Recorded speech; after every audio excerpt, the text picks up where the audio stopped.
O que eu devo levar em consideração para saber se eu escolho fazer na minha fazenda ou nos piquetes que eu estou tentando determinar uma estratégia?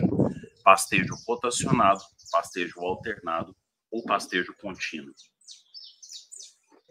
Bom, pessoal, a questão de como encarar o pastejo, eu acho que a gente tem que procurar fazer da forma mais simples e lógica e, como diz, respeitando a fisiologia da planta.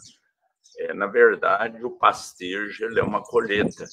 O gado é a colhedeira de capim. Nós somos lavouristas de capim, produzimos a forragem e o gado tem que colher essa forragem. Então, os maiores problemas de pastejo, tanto o subpastejo, que é usar pouco o capim e ele perder, sobrar capim, quanto o superpastejo, que é o contrário, né? Rapar o pasto, acabar com a estrutura do pasto, todos eles são maléficos. Nós temos que praticar o chamado pastejo ótimo, onde a quantidade de forragem disponível é igual à quantidade de forragem exigida pelos animais.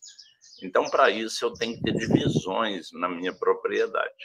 E quando eu tenho divisões, eu devo deixar o animal cortar uma forragem até a altura de saída, por exemplo, um braquiarão a 20 centímetros de altura já não come mais, aqueles outros 20 centímetros são reservas orgânicas, é a base do caule, que contém carboidrato suficiente para rebrotar o capim, para crescer rápido.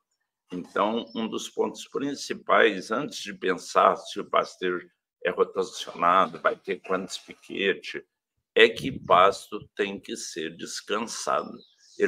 O animal come, tira aquela forragem, colheu, vai para outra área e dá descanso na que colheu primeiro. Dessa forma, eu posso ter 2 pastos para um lote, e aí eu chamo de pastejo alternado. Come de um lado, vai para o outro, descansa, né? Sendo que os períodos de descanso devem estar por volta de 3 a 4 semanas, que é o ciclo da nossa forragem. Desde que as forragens tropicais começam a crescer, durante 3, 4 semanas ela cresce, acumula nutrientes e chega no máximo de produtividade, produção de massa. Dali para frente, ela já diminui ou até para o crescimento, bem mais lento, e o valor nutritivo começa a cair. Então, eu não posso deixar pasto vedado ou descansando 60, 90, 120 dias, né? Eu vou ter um capim passado do ponto. Então, isso é muito importante. E que os períodos de ocupação, quanto mais fértil for o solo, ou seja, solo adubado, por exemplo, que ele não seja muito prolongado. Então, trocando em miúdos, quanto mais fértil for o solo, quanto mais adubado, mais eu tenho que dividir, porque o capim brota muito rápido, para o animal não comer 2 vezes consecutivas no mesmo local. Isso é uma lei do pastejo. Ele come, sai, deixa descansar, come, sai. Aí vai chegar ao ponto de dar origem ao chamado pastejo rotacionado. Geralmente, a gente dá uma certa preferência para as recrias, que são animais em crescimento, né? Eu falo que é o adolescente da fazenda, a criança, adolescente, ele está em crescimento, a gente procura colocar lotes maiores e rodando mais, às vezes até um pastejo rotacionado, onde o período de ocupação aí máximo 7 dias, de 1 a 7 dias, e um período de descanso aí de 3 a 4 semanas.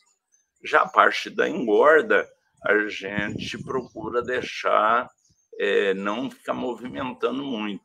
Não pelo fato de movimentar, mas pelo fato da gente conseguir manter o manejo desses animais de forma adequada. Então, hoje, aqui na Fazenda Uberaba, nós fazemos bastante engorda em pastejo alternado. Eu tenho 2 pastos para cada lote, para engordar. E dá para engordar em um pasto só, no pastejo contínuo. Porque engorda é período curto. São 90, 100 dias, que a gente, de 90 a 120 dias, que fica no período de engorda. Então, dá para engordar em um pasto de boa qualidade, que não esteja muito alto, nem rapado, fazer engorda nesse pasto. E a cria, a vacada de cria, no mesmo formato. Ela pode estar colhendo o capim. Quem tem vacada na fazenda é uma ferramenta excelente, né? Para a hora que algum capim estiver passando do ponto, você leva a vacada, ela é a roçadeira da fazenda. Mas nem por isso ela tem que comer só o que não presta, né? A gente tem que destinar a pastagem de boa qualidade para todas as categorias da fazenda. Isso é importante porque nós estamos falando de ganhos em termos de qualidade, né? A gente vai falando aí tanto de recria quanto de engorda. Ter um capim de boa qualidade disponível para esses animais, manter esse capim dentro dessa faixa de crescimento entre a altura máxima e a altura mínima, você garante que o capim não vai fazer a produção de talos excessiva, que ela vem exatamente como o professor falou, que ele chega no ponto máximo, ele começa a estacionar a produtividade dele, ou até ele ou desacelera ou ele para a produtividade dele, exatamente por quê? Porque o objetivo dele é captar o máximo de sol possível. Quando ele começa a receber bem menos sol do que ele estava recebendo antes, porque o capim já está tampando tudo aquilo, aí a planta começa a produzir os talos para empurrar aquela folha para cima para captar mais sol. Aí é o grande problema que a gente tem. Então, se deixar demais, né, a gente acaba não só perdendo na velocidade de produção da planta, mas a gente perde também e perde demais na qualidade da planta. E aí, de espécie forrageira para espécie forrageira, a gente tem diferenças grandes. Porque algumas espécies forrageiras, por exemplo, igual o braquiarão, igual a decumbens, são espécies que, mesmo passadas, os animais, aí você botar um lote maior, você consegue fazer eles comer. Lógico, vai dar trabalho, vai dar talvez uma produtividade um pouco menor, mas tem a bucha, eles conseguem comer bem.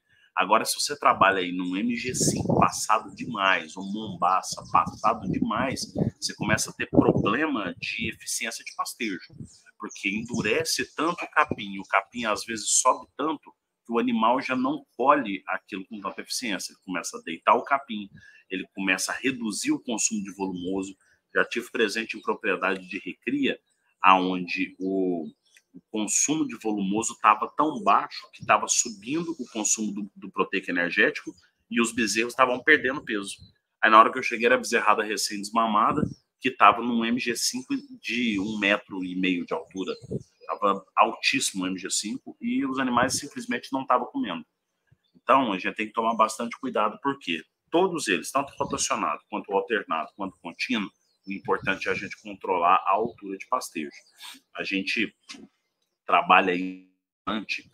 Nós temos um pilar todo dedicado para isso lá dentro da EPL, né, onde a gente fala não só da saúde do pasto, como do manejo correto do pasto, como que a gente direciona isso para ter um máximo efetivo de produtividade dentro da propriedade, né?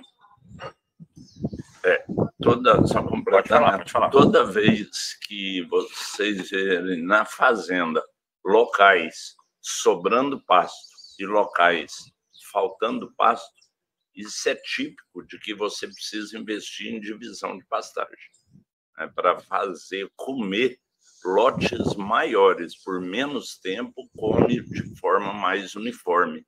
Não tem como selecionar, porque o pastejo do bovino é seletivo. Ele tende a comer o que é melhor para ele.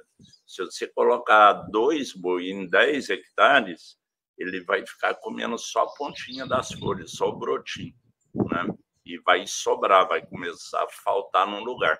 A hora que faltar num lugar, ele vai ficar comendo só no lugar que está baixinho, porque ali está o broto. O lugar que está alto está de baixa digestibilidade. Então, toda fazenda que você chega e vê capim passado e do outro, o gado não come lá naquele local, ele só come aqui no rapador. O gado quer ficar no rapador mesmo. Isso aí está indicando para o produtor que tem que dividir pasto.